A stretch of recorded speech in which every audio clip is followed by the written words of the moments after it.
Good evening.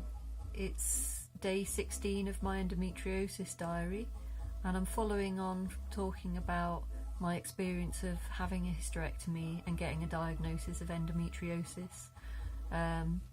So where I left off yesterday was that I'd gone in for the operation and was taken in to have an epidural, had the epidural and went, it did what it was supposed to do. So when I returned from the epidural, came to in a I don't know, some kind of space. I was like pretty out of it. Came to with like nurses, people talking around me, bleepy machines. I was really confused actually, and I couldn't remember what had happened, why I was in there, and as I kind of like came round, I remember asking, "Where's my bike? Where's my bike?" And I just heard the nurses just going, "What's she on about?" And then saying, "We don't know," and what I thought had happened, I thought I'd had an accident. I thought I'd come off my bike and had a really bad accident, so I thought my bike had been totaled, and well, and they obviously had no clue of what I was on about. Anyway, I hadn't come off my bike. I'd had a hysterectomy, and it gradually became clear that that's what had happened. It was I was pretty disorientated and dizzy and nauseous. Like I was throwing up, and it wasn't particularly pleasant coming round. But the nurse, I think the nurse was called Nathan. He was really, really nice. And before the operation, I discussed with Dr. T, with my surgeon, about whether I'd be able to take my womb away with me after the operation, because I wanted to have a bit of a ceremony. I wanted to have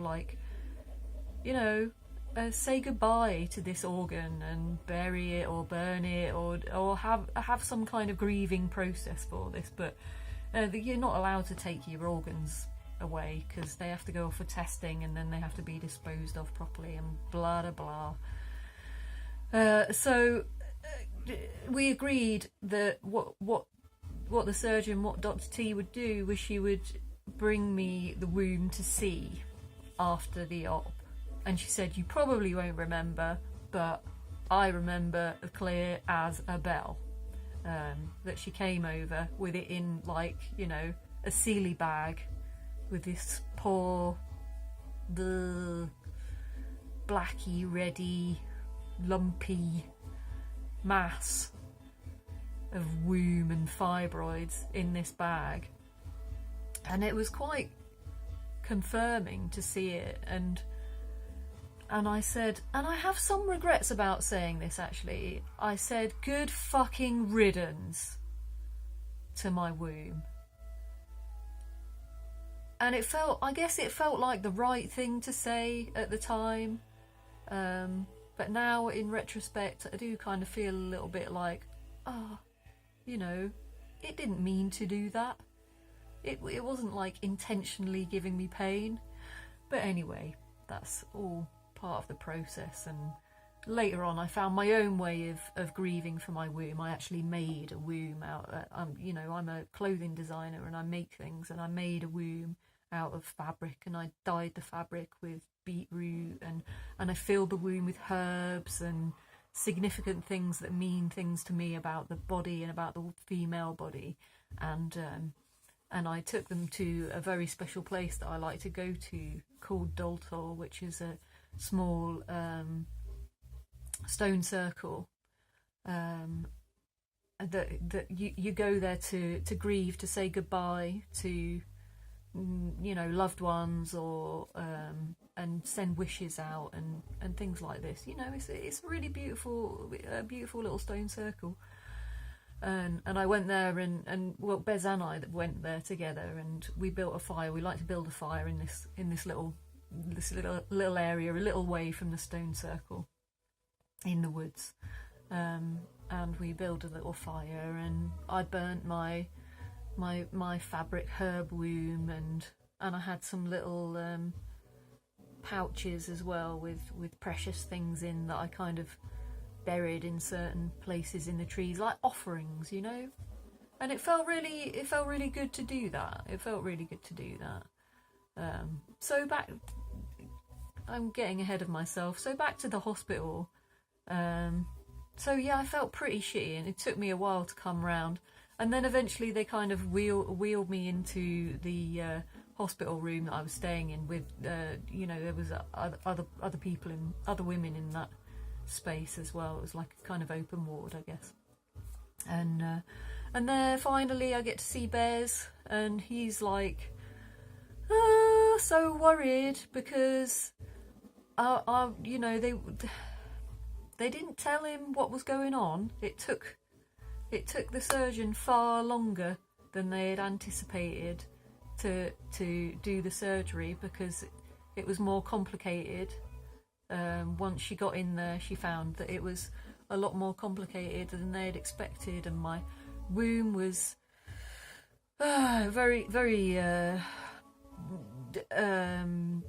fused to my back and to my bowel, and my left ovary and fallopian tube were all horribly disfigured and stuck to each other. There was a lot of adhesions, and they'd had to get an emergency bowel surgeon in to come and have a look at where it was attached to my bowel and where the endometriosis was on my bowel. But because of the placement of the endometriosis on the bowel, on the large intestine,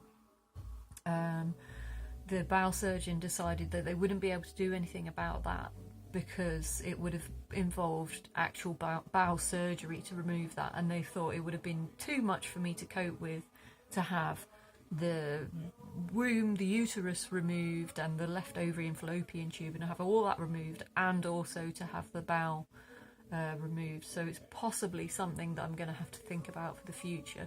And I've actually got an appointment with the surgeon, with Dr. T, on the 25th of March. So I'll be making a diary about that on that day. So yeah, back to the hospital ward, and there's poor Bez waiting, and he'd asked the nurses throughout the procedure, like, what's going on? This is taking a lot longer than they told me it was going to take, you know. And when you're in that situation, waiting for a loved one, 10 minutes can feel like an hour. So he's waiting for over 4 hours for me to come out of the operating room with no one telling him what's going on or that I'm all right. And that is like, that's the only fault that I call up on the hospital, is that they weren't on it with telling my nearest and dearest that what was going on, and that I was all right, and that I'd be out. So he was very relieved to see me, very relieved indeed, but also really, really worried and concerned, and I was like out of it and throwing up and getting really hot and then getting really cold and just like, you know, hungry but feeling sick. And eventually he managed to feed me, which was just so beautiful and generous and so heartfelt. He just looked after me and fed me like, what do you want? Blueberries and yogurt, you know. Have some blueberries and yogurt. It's easy to get down, and it really helped a lot. What a beautiful, caring man. So on that note, I will leave it there and just say, you know, how grateful I am for being with such a lovely man, and that he looks after me so much. It's amazing. I'm really very fortunate. Yeah, and he looked after me throughout the recovery as well. Did everything possible to make my life as easy as possible, and make sure that I healed. Yeah. And he continues to look after me today. Yeah. So that's it. Good night. I'll see you tomorrow.